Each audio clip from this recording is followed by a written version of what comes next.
Pour ou contre les poils dans l'intimité? C'est un très gros sujet, la question des poils dans l'intimité. Ça peut être source d'inconfort pour beaucoup de femmes, notamment de oh là là, il va descendre et je ne suis pas épilée. Et puis il y a aussi des hommes, peut-être c'est ton cas, qui supposent que les femmes préfèrent quand il n'y a pas de poils. En tout cas, le poil est toujours associé au concept d'hygiène, de propreté.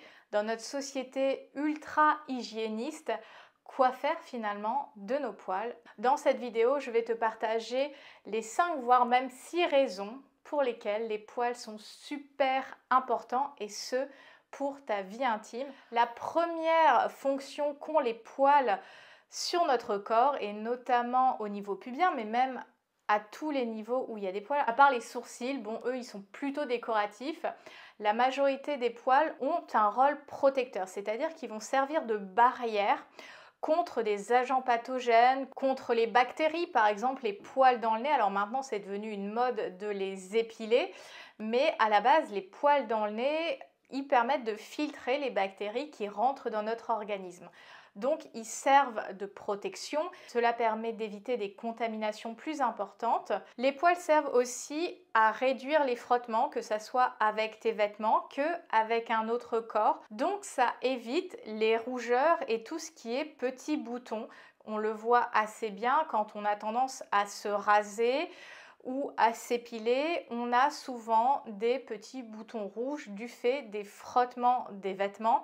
Et bien ça c'est parce que les poils ne sont plus là pour jouer leur rôle protecteur. Après, voilà, il y a différents niveaux d'épilation, on peut garder un peu de poil pour conserver cette fonction protectrice. Le deuxième rôle du poil, c'est une régulation thermique.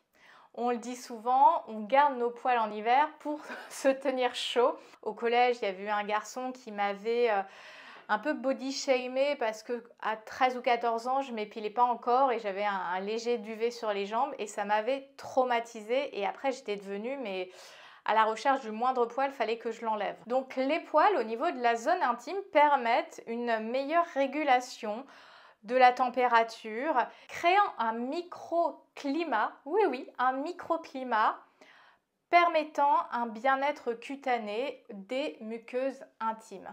Donc là-dessus, ça permet vraiment de maintenir le côté humide de la vulve. Alors chez les hommes, c'est un peu différent, on n'est pas sur le même type de muqueuse, mais chez la femme, les poils servent vraiment à garder finalement cette hydratation, cette humidité naturelle qui fait partie de l'équilibre de la flore vaginale. Ces poils-là qui maintiennent, qui permettent de réguler la température, évitent aussi un échauffement des pubis lorsqu'il y a frottement. Tu vois ce que je veux dire? Quand en général on fait de la pénétration, les pubis vont frotter ensemble et le fait qu'il y ait des poils permet de réguler un peu plus la transpiration, permet de faire comme un petit coussin, un petit matelas d'amortissement qui évite que les peaux chauffent. Je veux dire, quand tu fais ça peau à peau, que tu tapes au bout d'un moment, avec la sueur, ça irrite, c'est comme le frottement des cuisses en fait. Et tu n'as pas envie de ressentir ça. Alors si tu le ressens, la raison c'est que sans doute vous n'avez plus de poils, toi et ton partenaire, ce qui augmente le côté friction plus humidité égale brûlure. Par rapport à ce côté de régulation d'humidité, pour une femme, le fait de conserver en tout cas un petit peu de poil, alors pas juste la mini touffe au niveau du mont de Vénus, mais un peu de poil au niveau de la vulve, ça va aussi maintenir la lubrification à l'intérieur de la vulve. Sous l'effet de l'excitation sexuelle, on a généralement une lubrification naturelle. Alors des fois, elle peut être un petit peu manquante. Pas de problème, on utilise un lubrifiant, mais le fait d'avoir des poils va permettre de mieux conserver cette lubrification naturelle. Et ça, c'est génial parce que ça augmente les sensations. Tu peux toi aussi, en tant que femme, te sentir plus confiante parce que tu sens que ton corps fonctionne plutôt bien à ce moment-là. Alors à nouveau, ne pas lubrifier naturellement ne veut pas dire que ton corps fonctionne mal. Ça dépend de l'état physique de ton corps à ce moment-là, en fonction de ton état de fatigue, de ton niveau d'hydratation, du moment où tu es dans ton cycle. Les femmes ménopausées ont tendance à être un petit peu plus sèches au niveau vaginal. Et puis, il y a des médicaments qui impactent aussi l'équilibre de la flore vaginale. Donc, c'est multifactoriel, la lubrification. Mais en tout cas, conserver des poils peut favoriser cette lubrification. C'est une info intéressante à savoir. Les poils ont aussi un rôle dans la sensation de plaisir parce qu'en fait, le follicule du poil, donc c'est le bulbe, l'endroit où le poil naît, ça communique directement avec nos terminaisons nerveuses. Donc en fait, quand il y a des poils, la sensation de plaisir sera plus intense. Ça va amplifier les sensations. Un toucher même assez léger sur les poils, ça va augmenter le plaisir. Qui ne veut pas plus de plaisir dans l'intimité? Au-delà de cette connexion entre le follicule et les récepteurs sensoriels, le fait d'avoir les poils peut aussi tout simplement créer des sensations différentes puisqu'on est sur un contact en quelque sorte indirect. Dans ce jeu d'anticipation, dans cette recherche de tes capteurs, ils sont aux aguets, ils attendent finalement le contact et les poils viennent créer un peu ce jeu avec ces sensations qui sont peut-être un peu plus subtiles, qui sont sur le point d'arriver et tout ça vient nourrir un aspect aussi psychologique, émotionnel du plaisir. Donc avoir des poils égale plus de plaisir. Sans rien faire, sans accessoires, juste par la nature des choses. Après, effectivement, le poil a une symbolique érotique. Il renvoie à quoi? Au fait que le corps est mature. Parce que qu'est-ce qui fait la différence entre un corps non génital et un corps génital, entre un corps d'enfant et un corps d'adulte, que ce soit homme ou femme? C'est la pilosité.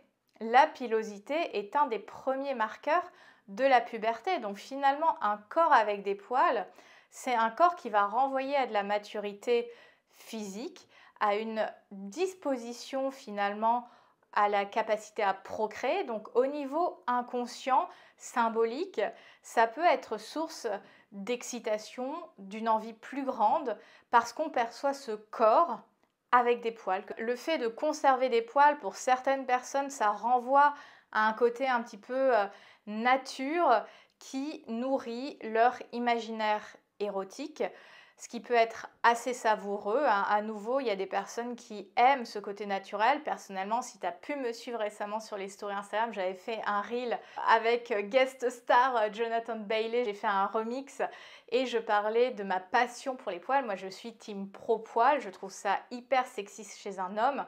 Et voilà, j'avais fait un reel où j'expliquais finalement en quoi c'était intéressant, excitant de conserver des poils. Si tu veux, je te mets même le lien ici pour que tu ailles le voir. Donc, les poils ont un rôle dans l'imaginaire érotique des personnes qui est évidemment influencé par le contexte socio-économique et culturel. Et comme le porno a contaminé finalement nos espaces érotiques. Et le dernier point, c'est effectivement qu'il y a des normes sociales qui impactent notre vision du corps. Qu'est-ce qu'on va trouver beau autour d'un corps? Parce que finalement, ce monde de l'image dans lequel on est nourrit nos imaginaires sensuels, érotiques. Et par exemple, l'histoire du poil, ça vient d'où? Pourquoi on a commencé à épiler plus les femmes? À cause des jupes qui se sont raccourcies. Tout simplement, dans les magazines de mode, quand les jupes ont commencé à raccourcir, on a considéré que le poil faisait partie de l'intime. Effectivement, le poil, tu ne le montrais pas à tout le monde parce que les jupes étaient longues, les aisselles n'étaient pas forcément dénudées. Donc à partir du moment où les jupes se sont raccourcies, que les petits tops sont apparus, que les bikinis sont apparus, il y a eu ce brainstorming finalement de dire mais le poil, ça fait partie de l'intime, ça ne peut pas apparaître de manière frontale dans un magazine de mode. Donc on a demandé aux mannequins de commencer à s'épiler. Et plus la jupe raccourcissait, plus on a demandé aux femmes de s'épiler. Sauf que dans les premiers films érotiques, les femmes conserver toute leur toison et même sous les bras. Qui se rappelle aussi des premiers magazines La Redoute où dans la catégorie sous-vêtements, bien on voyait tout ce qui se passait au niveau pubien, de la poitrine, on voyait les poils. Et c'était ça qui était excitant parce que c'était le corps de femme mature sexuellement avec cet indicateur de corps, du poil. Finalement, Switch, le porno, a décidé que ce qui allait être excitant, c'est le côté entièrement visible du corps. Parce que le poil, finalement, il est suggestif. Et c'est en ça qu'il est érotique, parce qu'il dévoile sans dévoiler totalement. C'est ça, moi, qui me passionne avec le poil, c'est ce côté jeu de cache-cache avec le corps de l'autre. Alors après, ça dépend des pilosités, mais voilà, moi, je trouve ça vraiment super sexy parce que c'est suggestif à travers une chemise. Alors, enfin, c'est pas le truc où tu as les poils là qui sortent en mode la vérité si je mens, etc. Mais c'est ce côté suggestif qui nourrit l'imagination, qui nourrit la sensorialité, qui nourrit la sensualité et qui va alimenter cet univers érotique qui n'appartient qu'à toi. Après, chacun fait comme il veut. Pour moi, l'important lorsqu'il s'agit d'épilation, c'est de faire ce choix en conscience. Que tu décides de faire une épilation intégrale, de te raser intégralement, pas de problème, c'est toi qui fais ce choix. Mais de savoir d'où est-ce que ça vient, d'où tu sens cette pression, entre guillemets, cette obligation d'avoir recours à cette référence esthétique. Après, voilà, chacun fait comme il veut et trouve son plaisir là où il ou elle pense le trouver. Donc après, c'est te poser la question, qu'est-ce que je laisse de cet environnement socio-culturel impacté chez moi et comment, avec conscience, je peux nourrir cet espace à l'intérieur de moi d'autres références esthétiques, socio-culturelles, symboliques. Par exemple, moi, c'est quelque chose que j'ai vraiment exploré dès l'adolescence, où j'ai finalement découvert l'érotisme avant de découvrir la sexualité et où je me suis nourrie d'énormément de références qui sortaient du contexte purement occidental et qui fait qu'aujourd'hui, et même à l'époque, j'ai toujours, par exemple, préféré les poils. Là, on est sur une vidéo de poils, mais parce qu'en fait, pour moi, l'érotisme, c'est le poil. Mais parce que, voilà, j'ai créé mes références. Et bien sûr, à des moments, je me suis sentie très influencée par cette pression autour du non-poil. Il y a eu des périodes où j'ai un peu succombé à ça. Mais aujourd'hui, je peux le dire et je l'assume haut et fort que je suis une pro-poil, que bien sûr, on peut avoir de l'entretien. Moi, à titre personnel, j'entretiens, mais je ne me laisserai jamais influencer par un partenaire sur le type d'épilation à avoir. L'important, c'est de faire ses choix pour soi et de ne pas correspondre à un fantasme ou à un désir de la société ou d'un ou une partenaire. C'est ton corps, tu en fais ce que tu veux et tes poils t'appartiennent, donc tu en fais ce que tu veux aussi. J'espère que cette vidéo aura permis d'élargir finalement le champ des possibles en ce qui concerne les poils dans l'intimité, que ça t'a permis aussi d'apprendre à quoi ils servent, parce que c'est important de connaître les fonctions de ces particularités de nos corps. Si tu as des questions, n'hésite pas à me les laisser en commentaire. Abonne-toi, tu connais la chanson. Et puis, si tu es une femme que tu te sens forcée dans l'intimité, que tu culpabilises énormément de faire ou pas faire l'amour, n'hésite pas à réserver un appel découverte avec moi parce qu'en recentrant, en remettant le curseur sur tes envies, ton corps et ton plaisir, tu retrouveras l'envie que tu avais dès le début de tes relations. Je te souhaite une très belle journée, à bientôt, bye!